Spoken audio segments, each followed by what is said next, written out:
हाँ, तो मैं हाजिर हूँ दोस्तों आप लोग के साथ में फर्स्ट ईयर के इम्पोर्टेंट क्वेश्चन लेके, जिनका आप सभी को बेहद बेसब्री से इंतज़ार था।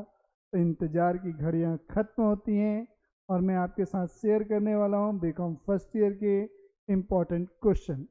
ये इम्पोर्टेंट क्वेश्चन कहने का मतलब ये नहीं है कि ये एग्ज़ाम एज इट इज़ आएंगे।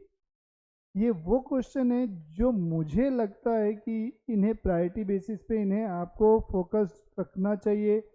सबसे पहले इन क्वेश्चन की स्टडी करें, अगर समय बचे तो आप दूसरे क्वेश्चन पे मूव ऑन कर सकते हैं, अदरवाइज ये क्वेश्चन सफिशिएंट है मेरे ओपिनियन में।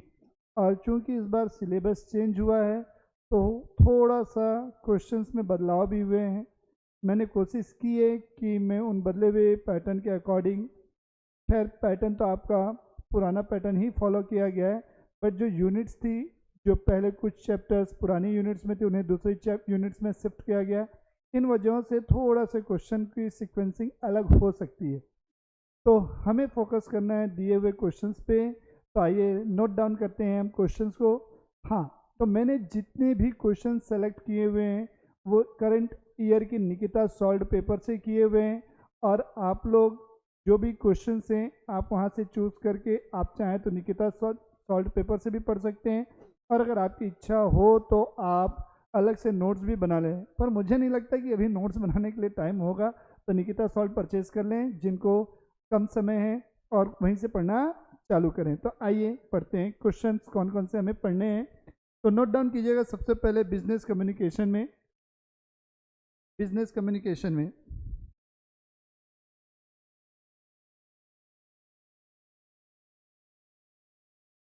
हाँ, तो लिखिएगा यूनिट 1 में कौन कौन से क्वेश्चन है जो इम्पोर्टेंट है। तो लिखिएगा यूनिट 1 पे, यूनिट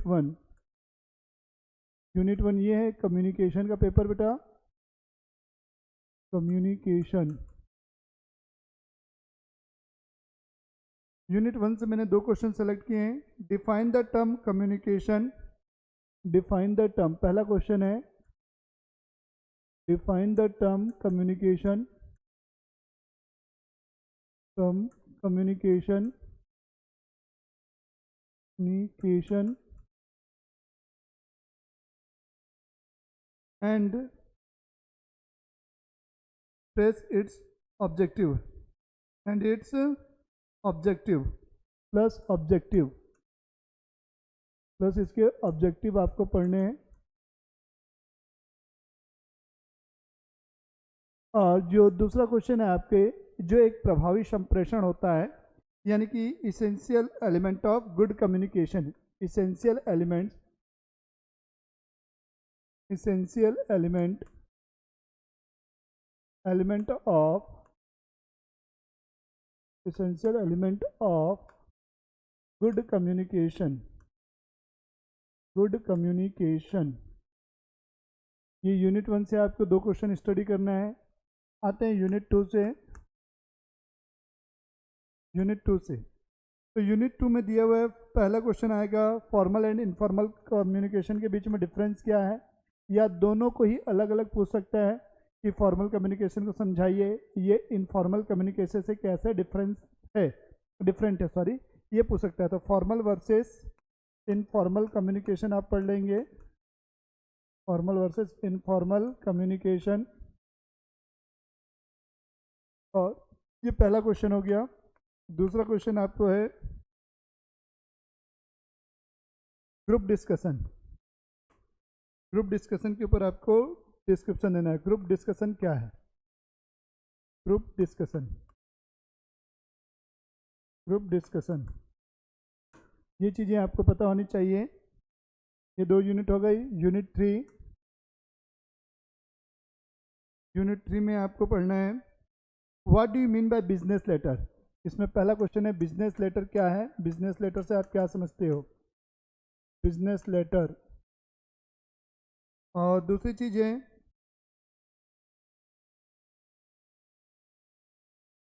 प्लस इसके इम्पोर्टेंस भी पढ़ लेना।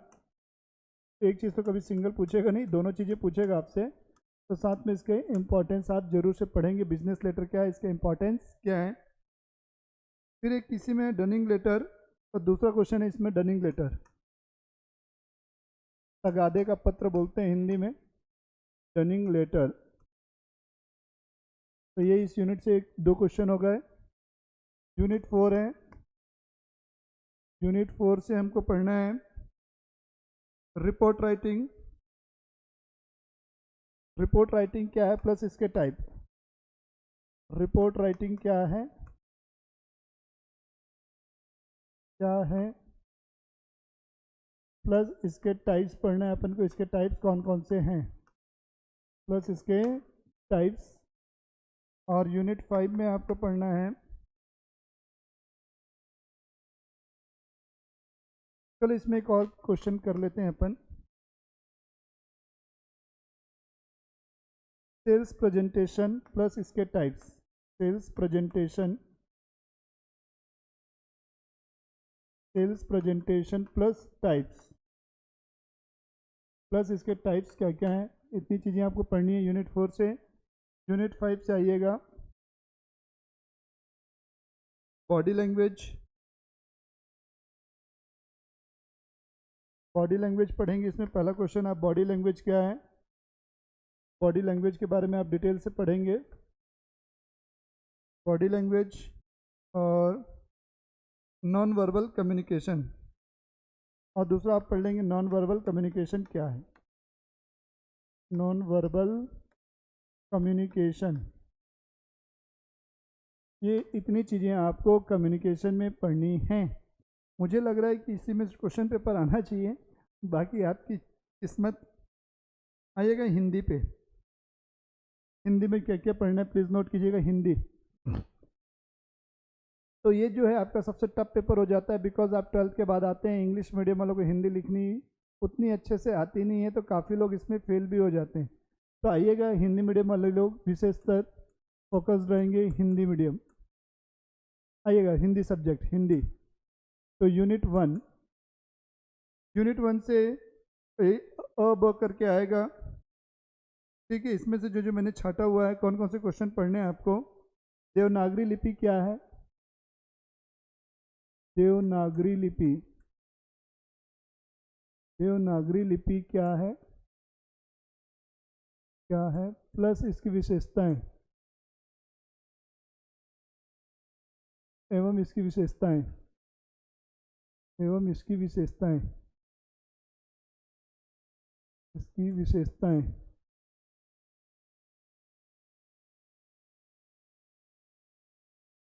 ठीक है, पहला क्वेश्चन हो गया। और दूसरा क्वेश्चन है इसमें अ है, ये अ ब, अ ब स करके देखा, ठीक है। ब, भारतीय स्वतंत्रता संग्राम में, भारतीय स्वतंत्रता संग्राम में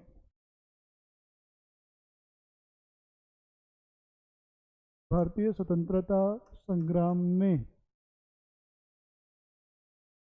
भारतीय स्वतंत्रता संग्राम में स्वतंत्रता सेनानियों की भूमिका, स्वतंत्रता सेनानियों की भूमिका, सेनानियों की भूमिका, की भूमिका, स्वतंत्रता सेनानियों की भूमिका, ये पढ़ना है। सब पार्ट जो है इसी में, वो है कंप्यूटर का उपयोग एवं महत्व, कंप्यूटर का उपयोग एवं महत्व। अब इतने क्वेश्चन पढ़ लेना, मोर देन इनफ है। कंप्यूटर का उपयोग एवं महत्व, एवं महत्व।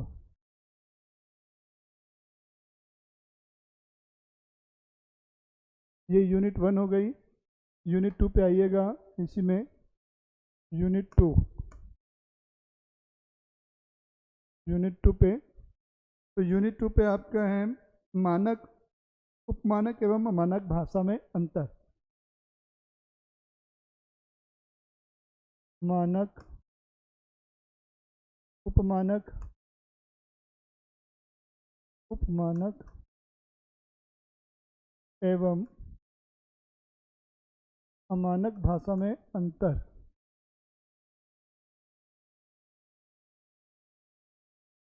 मानक भाषा में अंतर, ये क्वेश्चन हो गया, ये पढ़ लेना डिटेल से।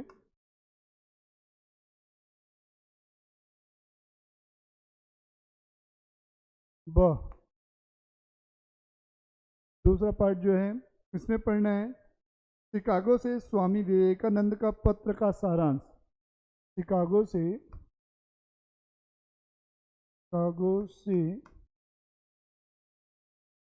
स्वामी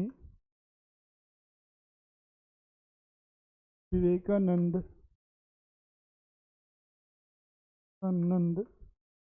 के पत्र का सारांश।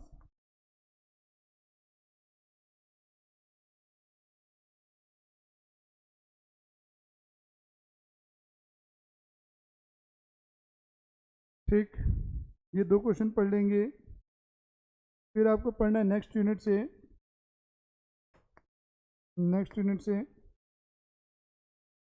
अशुद्धियाँ क्या होती हैं। इसमें पहला पढ़ना है अशुद्धियाँ क्या होती हैं। अशुद्धियाँ क्या होती हैं,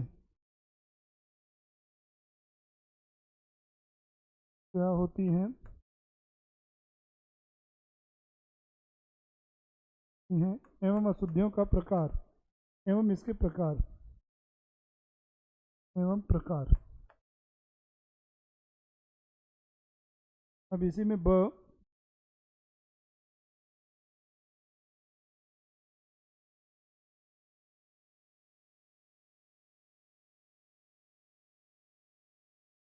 भोलाराम जो आपका चैप्टर है उसका सारांश पढ़ना है आपको। भोलाराम नाम से एक चैप्टर है, उसका आपको समरी, सारांश मतलब समरी, ठीक है। भोलाराम के जीवन का सारांश।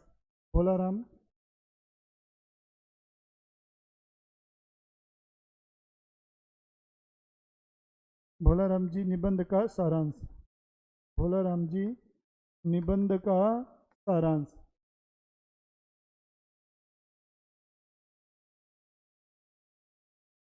भोलाराम निबंध का सारांश आपको लिखना है। फिर इसके बाद अगली यूनिट है, अगली यूनिट में आपको पढ़ना है पहला क्वेश्चन यूनिट 4 से। इसमें पढ़ना है आपको संक्षेपण क्या है।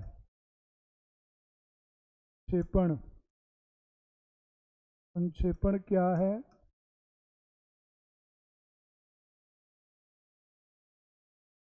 संक्षेपण क्या है, इसकी विशेषताएं, इसकी विशेषता।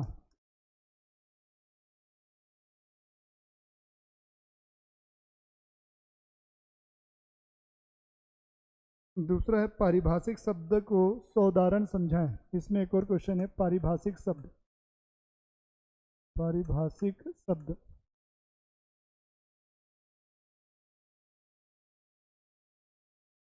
को सो उदाहरण से समझाना है। सौदाहरण मतलब उदाहरण यानी कि एग्जाम्पल के द्वारा, सौदाहरण समझाएं।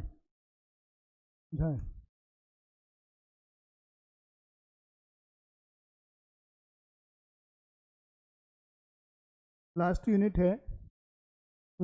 है यूनिट 5 है, उसमें आपको पढ़ना है पल्लवन क्या है। पल्लवन ये हर साल क्वेश्चन आया हुआ है बेटा, ये आएगा ही आएगा, या आपको कोई सुक्ति दे देगा उसका आपको पल्लवन करने बोलेगा। पल्लवन क्या है,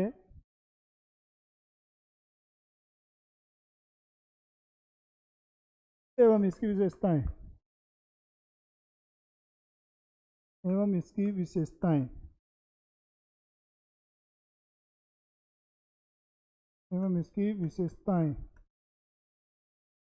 ठीक है।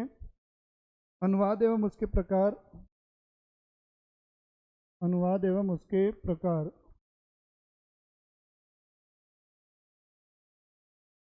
अनुवाद एवं उसके प्रकार।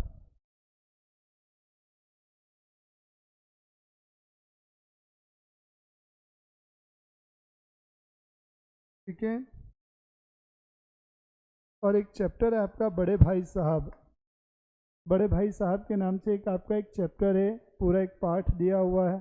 उस पार्ट का यानी कि उस चैप्टर का आपको समरी लिखना है, सारांश लिखना है। तो बड़े भाई साहब का सारांश, बड़े भाई साहब का सबका सारांश।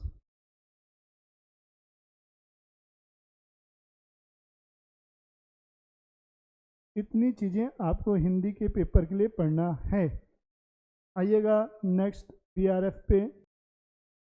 आइएगा नेक्स्ट थर्ड सब्जेक्ट है आपका बीआरएफ, बिजनेस रेगुलेटरी फ्रेमवर्क, बीआरएफ। इसमें मैं आपको क्वेश्चन नंबर बता रहा हूँ, डिटेल से मैं क्वेश्चन एक्सप्लेन नहीं कर पा रहा हूँ। ये मैंने मार्किंग की हुई निकिता शॉर्ट पेपर के ये क्वेश्चन हैं। तो क्वेश्चन नंबर 1 है, लिखिएगा यूनिट 1 से, प्लीज़ नोट डाउन कीजिएगा यूनिट 1 से। यूनिट 1 से आपको पढ़ना है question number 2 and question number 8, question 2 question 8। Unit 1 से ये 2 क्वेश्चन पढ़ने हैं। यूनिट 2 से आपको पढ़ना है 12, 15 और 16, क्वेश्चन नंबर 12, 15 एंड 16। यूनिट 3 से आपको पढ़ना है, यूनिट 3 से 27, क्वेश्चन नंबर 27 पढ़ना है। और एक क्वेश्चन मैंने अपनी ओर से जोड़ा है असर्टेंड गुड्स के बारे में, ascertained goods, ascertained goods. Unit 4 से आपको पढ़नी है क्वेश्चन नंबर 34, एक सिंगल क्वेश्चन है, मुझे पूर्ण रूप से विश्वास यही क्वेश्चन आना चाहिए। यूनिट 5 से भी एक सिंगल क्वेश्चन ही दे रहा हूँ, क्वेश्चन नंबर 40। यूनिट 5 से क्वेश्चन नंबर 40। ये आपको बीआरएफ में इतने क्वेश्चन आपको क्या करना है बेटा, रीड करने हैं। इसके बाद आइएगा business environment. Business environment, business environment में भी मैं डिटेल से बता रहा हूँ आपको। यूनिट 1, यूनिट 1 से आपको पढ़ना है क्वेश्चन नंबर 1। सारे क्वेश्चन निकिता सॉल्व पेपर से लिए गए हैं। यूनिट 2 से आपको पढ़ना है क्वेश्चन नंबर 4, क्वेश्चन नंबर 4 पढ़ना है। और क्वेश्चन नंबर 7 अगर आपका मन हो तो, मन हो तो। यूनिट 2 से हो गया। यूनिट 3 से क्वेश्चन नंबर 9, यूनिट 3 से आपको पढ़ना है question number 9, question number 14। Unit 4 से आपको पढ़ना है question number 16, question number 23। Unit 5 से पढ़ना है आपको 29 और 31, क्वेश्चन नंबर 29 और क्वेश्चन नंबर 31। ये आपको क्वेश्चंस पढ़ लेने हैं बीआरएफ के लिए, सॉरी बिजनेस इन्वायरमेंट के लिए। और एक लास्ट है business economics, business economics, business economics.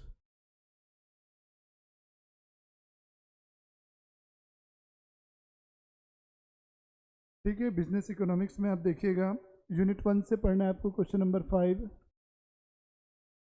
Unit 1 से पढ़ना है क्वेश्चन नंबर 5। यूनिट 2 से आपको पढ़ना है 7, 8।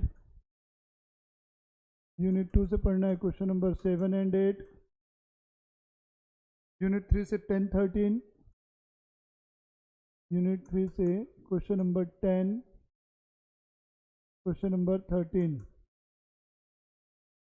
यूनिट 4 से आइएगा, यूनिट 4 से आपको पढ़ना है क्वेश्चन 18 एंड 23 और 23। यूनिट 5 से क्वेश्चन नंबर 24। इतना आपको पढ़ना है। आपके क्या क्या बीआरएफ हो गया,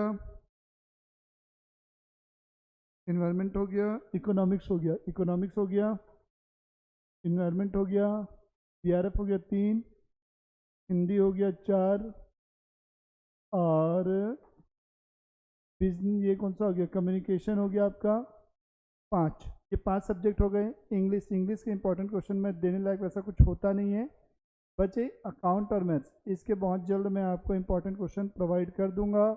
ये मैंने ऑलरेडी बना लिए हैं बट वो मेरी शीट के क्वेश्चन है, तो मैं कोशिश करूंगा वो सीट का आपको रेफरेंस मेरे यूट्यूब लिंक पे दे दूं, वहाँ से आपका मार्किंग करवाऊं। ठीक है, तब तक के लिए बेटा इतने क्वेश्चन आप लोग रेडी रखिए। अगर आपको वीडियो अच्छी लगे तो लाइक सब्सक्राइब जरूर करें। Thank you, tata bye bye.